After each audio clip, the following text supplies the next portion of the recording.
Hi, and welcome to English Coffee House. We're really happy you're here with us. Get comfortable. And let's start with today's conversation. Lately, I've been noticing how different I feel depending on where I am. When I spend a few days in a big city, everything feels louder inside my head, even when I'm alone. Yeah, I know that feeling. It's strange because you can be surrounded by people but still feel a bit unsettled, like your thoughts don't really get a chance to finish. Exactly. It's not just the noise either, it's the pace. Everyone seems to be moving with purpose or urgency or both. Even when I'm walking slowly, I feel like I'm in the way. That pressure is real. I remember living in a busy area for a few years. I loved the energy at first. Cafes open late, people out all the time, something always happening. But after a while, it started to feel like this city was always asking something from me. That's such a good way to put it, like a constant invitation or demand. Sometimes I enjoy it, especially when I want to feel connected or inspired. Other times, it's just too much input. I think cities are amazing at giving options. You can decide who you want to be for the day. Quiet person in a corner cafe, or someone who blends into the crowd, or someone who stays out late. But that freedom can also become tiring. Yeah, choice can be exhausting. I grew up closer to quieter places, so maybe that's part of it. When I visit small towns or more peaceful areas now, I notice my body relaxes almost immediately. Same here. When things slow down, I breathe differently. Even my voice changes a bit. There's less need to react, less need to stay alert. And time feels different. In quiet places, a morning can feel long in a good way. You notice small things, light on the wall, the sound of birds, your own thoughts coming back to you. In cities, time feels sliced into pieces. 10 minutes here, 20 minutes there. Everything is measured. Schedules, transport, deadlines. It keeps you sharp, but it also keeps you tense. Do you ever miss that sharpness when you're away from it? Sometimes, yeah. After a few weeks somewhere calm, I start to miss the contrast. The feeling that the world is moving fast and I'm part of that movement. It gives a kind of momentum. That makes sense. Quiet places can be gentle, but they can also feel very still, almost like a pause that lasts too long. Exactly. I think that's when I realized I don't really want one or the other all the time. I want a rhythm. Movement, then rest, noise, then silence. A balance. I've noticed that even in cities, I start looking for small pockets of quiet. Parks, side streets, early mornings, almost like I'm creating my own version of a quieter place inside the city. I do that too. Walking before most people wake up, the city feels softer then, like it hasn't fully put on its busy face yet. Those moments feel personal somehow, like the place is showing you a different side of itself. And maybe that's true for quiet places as well. They're not always calm. Storms, long winters, isolation. There's intensity there too, just expressed differently. That's a good point. Quiet doesn't always mean easy. Sometimes silence can bring things to the surface that noise keeps hidden. Yeah, in busy places, distraction is always available. In quiet places, you're more likely to sit with whatever's already inside you. Which can be comforting or uncomfortable. I think that's why people often change their preferences over time. What feels supportive at one stage of life might feel limiting at another. I have definitely felt that shift. When I was younger, I wanted stimulation all the time. Now I'm more protective of my energy. Not in a dramatic way, just more aware of it. Awareness changes everything. You stop chasing places just because they're exciting and start noticing how they actually make you feel after a few days. After the excitement wears off. Exactly. Sometimes I imagine an ideal day that has both a quiet morning, space to think, and then a lively evening, good food, voices around you. That sounds perfect, actually. Like letting each environment do what it does best, instead of asking one place to give you everything. Maybe that's the key, not choosing sides, but listening to what you need at different moments. And accepting that those needs can change, without making it a big decision or a permanent identity. Just noticing. I like that idea, moving through places the same way we move through moods. Calmly, with curiosity, and without rushing to label one as better than the other. Yeah, just different ways of being in the world. Different speeds, different sounds. And sometimes just different kinds of quiet. You know, something else I've noticed, even the way people talk feels different, depending on the place. That's true. In busy places, conversations often feel quicker. More interruptions, more jumping between topics. Yeah, almost like everyone is sharing the same limited space, not just physically, but mentally too. You feel that subtle rush to say what you want before the moment passes. Whereas in quieter places, silence feels more accepted. You don't have to fill every gap. A pause doesn't feel awkward, it just feels normal. I really appreciate that, especially as someone who likes to think before speaking. In a calm environment, that habit feels natural instead of slow. It changes how deep conversations can go. When there's less noise around emotionally and physically, people sometimes open up without realizing it. I've had that happen. Sitting with someone, maybe outside, not much happening around us, and suddenly the conversation turns very honest. No pressure, no performance. Those moments stay with you. At the same time, I've had surprisingly meaningful conversations in surprisingly busy cities, too. Late at night, when the noise fades a little. There's something about late hours in cities. The energy softens. People who are still awake often seem more real, more present. Like the city finally exhales? Exactly. I think that's when cities and quiet places start to feel less like opposites and more like variations of the same thing. Different layers, maybe. The surface can be louder still, but underneath, people are just people, looking for connection, comfort, or simply a moment to rest. And maybe that's why we keep moving between these environments. We're not just changing locations, we're adjusting the volume on our lives. I love that idea. Turning the volume up or down depending on the day. Some days need energy, others need space. And some days need both, just at different times. It makes me think that the place itself matters less than how it allows you to be with yourself. Yes, whether it gives you room to breathe or room to move. Or a bit of both if you're lucky. I guess that's why certain places start to feel like home even if they're not where you're from. Because they match something inside you, at least for a while. And when that changes, it's okay if the place changes too. Nothing has to stay fixed forever. Just like cities and quiet places. Do you have a place in your mind that you go back to? Like, not even physically, just a place you remember and it brings a certain feeling. Yeah, I do. There's this small street where I used to walk in the evenings. Not famous, not beautiful in any dramatic way. Just trees, soft light, and a little bakery. Even thinking about it makes me slow down. I know exactly what you mean. It's funny how the brain keeps these tiny scenes like postcards. For me, it's a bench near the sea. Not a big beach day kind of place, more like quiet water, a few people far away, and that steady sound. The sound of water does something to the nervous system. It's like it speaks a language the body understands. Totally. And it's not even that it solves anything. It just changes the atmosphere around your thoughts. In busy cities, I often don't have a postcard like that. It's more like flashes. A subway station, a street corner, a certain smell. Things come quickly and they leave quickly. Yeah, cities can be more like a collage than a single picture. Exactly. And sometimes that's exciting. It matches a part of me that likes variety. But when I'm tired, the collage feels messy. I relate to that a lot. When I'm feeling good, I can enjoy the mess. I can take it lightly. But when I'm already stretched, it feels like the city notices and pushes a little harder. Like it amplifies whatever you bring into it. Yes. If you're anxious, the city feels sharper. If you're calm, you can float through it. Quiet places do the same thing, but in a different way. If you're peaceful, they feel like a gift.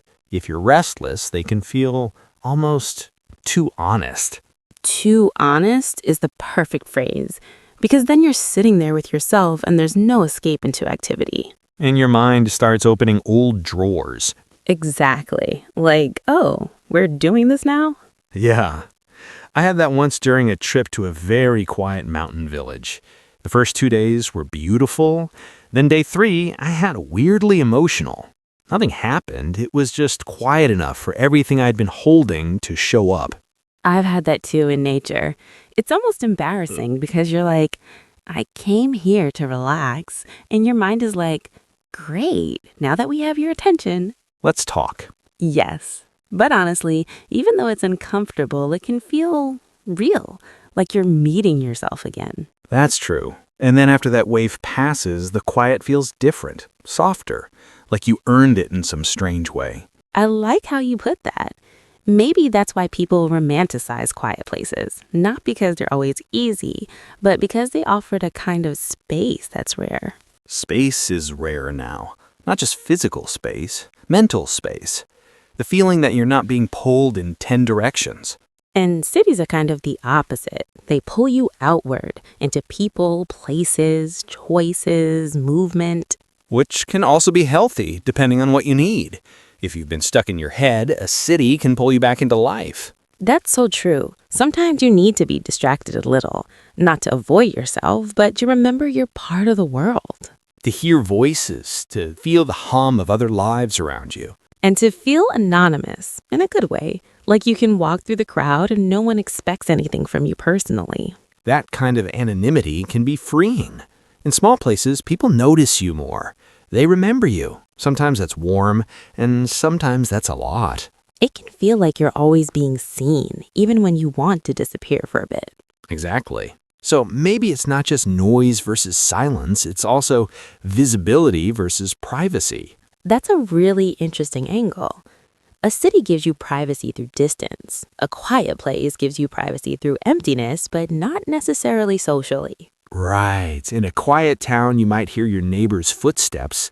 In a city, you might not know the name of the person living next door for years. And both can feel comforting or lonely. Depending on the day. Always depending on the day. You know what's funny? Sometimes I think we talk about places, but what we're really talking about is how we want to live. Yeah, like the place becomes a symbol. Not just city or quiet, but what kind of life that place suggests. Exactly. A city can mean ambition, possibility, being close to things. A quieter place can mean simplicity, routine, space to breathe. And sometimes we want one, and then we want the other. I've had phases where I wanted my calendar to be full. Like I wanted to be a person with plans. Oh, I know that. It's a specific kind of satisfaction. You look at your week and it's packed, and you feel important, or at least involved. Yes, involved is the word. It's not always ego, it's more like proof that you're connected to life. And then there are phases where I look at a full calendar and I feel slightly trapped. Same. Like, when did I agree to all of this? Exactly. And that shift can happen without any big reason. You just wake up one day and the idea of commuting, rushing, answering messages, it feels heavier than usual. That's when a quieter life starts to look so attractive. Like, you imagine slow mornings, cooking something simple, walking somewhere without a purpose. And not feeling guilty about it. That's the hardest part sometimes. The guilt. Like, rest needs a justification. In cities, it often does. There's this invisible culture of what are you doing next? Even relaxing can turn into an activity. Like booking a special wellness thing or planning a perfect weekend. Even calm becomes a project. Yeah, in quieter places, calm can just happen. It's not an event, it's more like the default setting. But then, like we said, quiet places can bring their own challenges, especially if you're someone who needs stimulation or social energy. I've felt that in winter, actually. Short days, fewer people outside, not much going on. At first, it feels peaceful. Then it can start to feel like you're living inside a small bubble. Winter makes everything more intense, even in a city, but definitely in quieter places. I remember being in a small town during winter once, and the silence at night was huge. Not scary, just wide. Wide is a good word. In a city, night still has a pulse. Distant cars, lights, someone upstairs moving a chair. In quiet places, night can feel like a soft blanket or like a giant pause. And your imagination fills the space. Exactly. I also think about friendships. In cities, you can have many friends, but it's harder to see them. Everyone is busy, always moving. Yes, lots of connections, but scattered. You might have a friend across town, and it feels like a small trip to meet them. Whereas in quieter places, you might have fewer people, but the connections can feel closer. Because life overlaps more. You see people at the same places. You share the same rhythms. And maybe you have to deal with each other more honestly, too. You can't just disappear into the crowd for months. That can be good for real relationships, but it can also feel intense. It can. I think the older I get, the more I care about the quality of my days, not just the excitement of them. I relate to that a lot. Excitement is great, but it's like sugar. It works fast, and then you crash. That's such a gentle truth. And quality can look different depending on the person. For some people, quality is being around creative energy. For others, it's having a quiet kitchen and no traffic. And for some, it's having both, but not at the same time. Like living in a calm place, but traveling into the busy world when you want to. That's honestly my dream sometimes. A home that feels quiet and safe, but the city's close enough that you can taste it when you feel like it. Taste it is such a good phrase, like a spice. Exactly, not the whole meal, just a little flavor. And then you go back to your calm base. Yeah, and maybe the real question is, what do we want our base to feel like? That's a big question. But it's also a very everyday one somehow. Because it shows up in small choices, where you walk, what you hear outside your window, how quickly your day starts. And how easily it ends. How easily it ends. That's such a real detail. In a city, even ending the day can feel active, like there's still noise, still movement, still options. Yeah, the day doesn't close by itself. You have to close it. Curtains, earplugs, turning off notifications. It's almost like you have to build your own evening.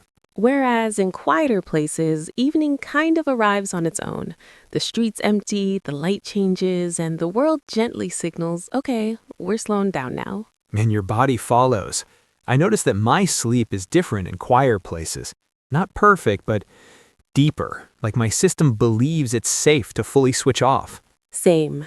There's something about waking up without that immediate rush of sound. In the city, I can wake up and instantly hear life happening. Cars, voices, something being delivered. And that can be exciting, but also like you're late before you even open your eyes. Yes, like the day started without you. I think that's why I love early mornings in cities, though. For a little while, it feels like you caught the city before it becomes demanding. Those hours feel private, like you're walking through a stage before the actors arrive. Totally. And you start to notice details you'd miss later. The smell of bread, the quiet of a cafe setting up, the way the streets look when they're clean and empty. It's funny, we keep coming back to these in-between moments. Late night, early morning, times when the busy place becomes calmer or the quiet place has a bit of life. Maybe that's where we feel best, not at the extremes. I think so. Extremes look good in photos, but daily life happens in the middle. That's such a good line. You know what else changes? The way you move. In cities, I walk differently, faster, sharper, more alert.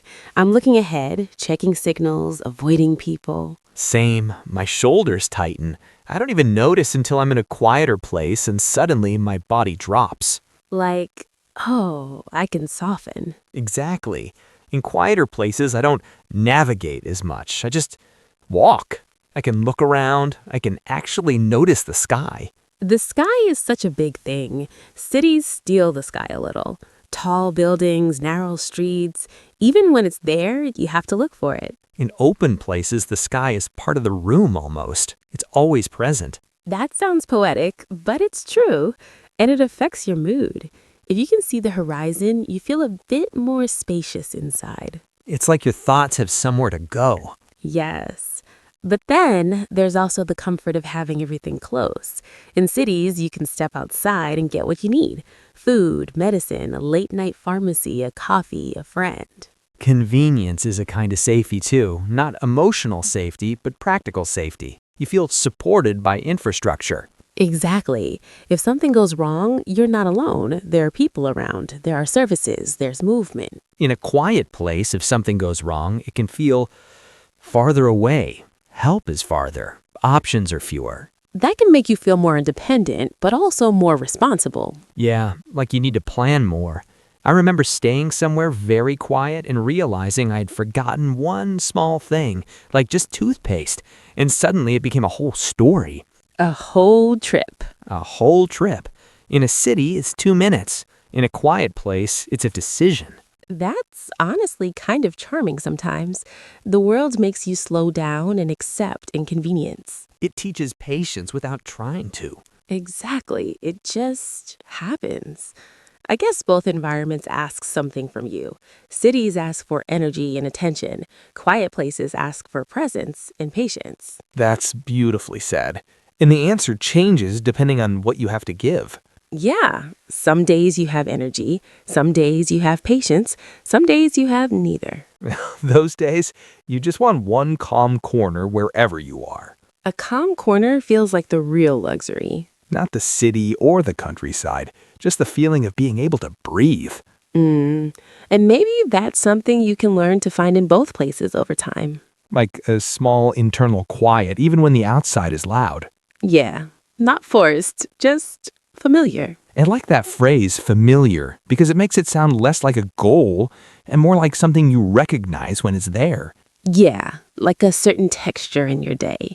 And I think it can come from small habits, not in a strict way, just the little things you do without thinking. Like making tea the same way, or sitting in the same chair for a few minutes before you start anything. Exactly. Those small rituals can create a kind of quiet, even if the world outside is noisy. In a city apartment, I used to keep my space really simple because it felt like everything outside was already busy. That makes sense. It's like you compensate. If the outside is full, you want the inside to be empty. Clean lines, fewer objects, less visual noise. Yes, and in quieter places, I'm more okay with little mess, like books on the table, a blanket on the sofa. It feels normal. It doesn't compete with anything. I've noticed that too. In a calm place, details feel comforting. In a city, details can start to feel like clutter faster. It's funny how environment changes your taste. Even music. In a city, I'll sometimes listen to something really soft, almost like I'm trying to give my ears a break. And in a quiet place? Then I might want something with more energy, not because I'm bored, but because the quiet is already doing the calm part for me. Yeah, that's true. In the city, I often crave silence. In quiet places, I'm less scared of sound. I can play music and it doesn't feel like adding stress. That's such a good distinction. And there's also the social part. In cities, social life can be planned. You take someone, you set a time, you book a place. Everything is arranged like a meeting. Exactly. Even if it's fun, it still has structure. In quieter places, you can have those accidental moments. You see someone outside, you talk for 5 minutes, and that's the social connection for the day. Those small interactions feel surprisingly nourishing. Not intense, not deep, just human. Yeah, like being reminded you're not alone, but without having to perform. Perform is such a key word. In a busy city, sometimes it feels like everyone is on. Even when they're relaxed, they're still aware of being observed. Clothes, pace, confidence. It can feel like you're part of a scene. And that can be fun, but it can also make you self-conscious without meaning to. Exactly. In quieter places, the scene is smaller. People can still judge, of course, but there's less comparison everywhere you look. And the comparison in cities can be subtle. It's not always direct. It's just seeing so many lives at once, so many versions of success, beauty, creativity, money. And your brain starts measuring even if you don't want it to, like it's scanning the room all the time. That scanning takes energy. Sometimes after a day in a city, I feel tired in a way that isn't physical. It's more like my attention got used up. Same, like your mind was out in the street all day working. In quiet places, my attention comes back to me more easily. It's interesting. People talk about finding yourself, but sometimes it's literally just having your attention return to your own life. Yeah, to what you actually like, what you actually want, not what's trending outside your window. And then the city has its own magic too, like walking into a bookstore and realizing it's open late and there are people there quietly reading, living their separate little lives. That's one of my favorite city feelings, being alone but not isolated. You're in your own bubble, but the background is warm. Exactly. Quiet places can feel more isolated sometimes, even if they're peaceful. Especially if you're not from there. In a city, you can arrive and disappear. In a small place, your arrival is noticed. You become the new person instantly. Yeah.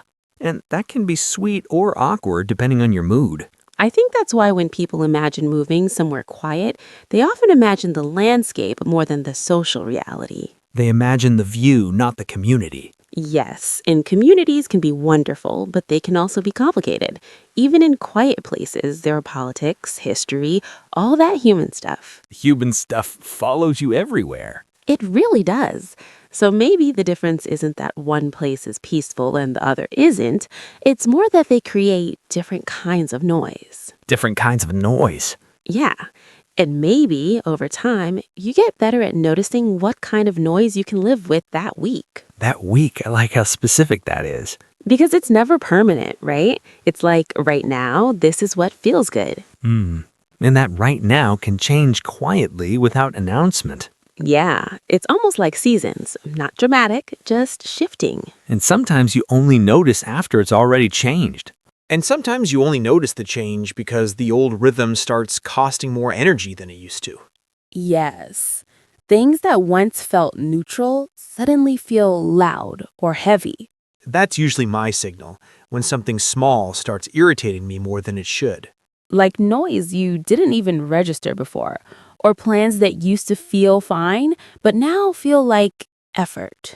And nothing dramatic happened. You didn't fail at that life. You just outgrew that version of it for now. I think that's the part people struggle with. They think every change has to be justified by a big story. When sometimes it's just, this doesn't fit my nervous system anymore. Exactly. And that can change back again later. Which makes it feel less scary. Like you're not closing a door forever. You're just choosing where to rest for a while. A place that asks a little less from you than you're able to give. Or asks the right kind of thing. Yeah. Some weeks you can give energy. Some weeks you can only give presence. And it's okay to let your surroundings support that instead of fighting it. That feels like the real lesson, actually. Not city versus quiet, But noticing when you need movement and when you need stillness. and trusting yourself enough to respond. Even if the answer keeps changing. Especially if it keeps changing. Thanks for spending this time with us. We really enjoyed having you here and sharing this conversation. Keep listening And we'll see you soon. here at English Coffee House.